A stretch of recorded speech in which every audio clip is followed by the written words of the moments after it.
Уште од 1954-та, Теренс Инграм одгледува пчели за својата куќа во местото Apple River во Илиноис. На времето имал и 250 кошници.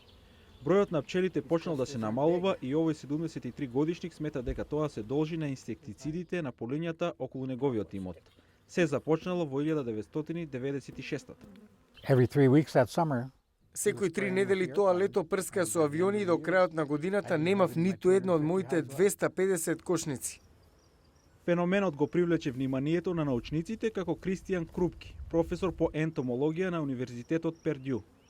Има многу причини, но во овој случај Крупки и соработниците се фокусираат на инсектицидите, познати како неоникотиноиди, кои се нанесуваат на семето уште при садењето во земјата.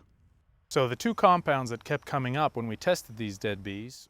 Двете компоненти што ги утврдивме во тестовите на мртвите пчели се пестицидите клотианидин и тиаметоксан.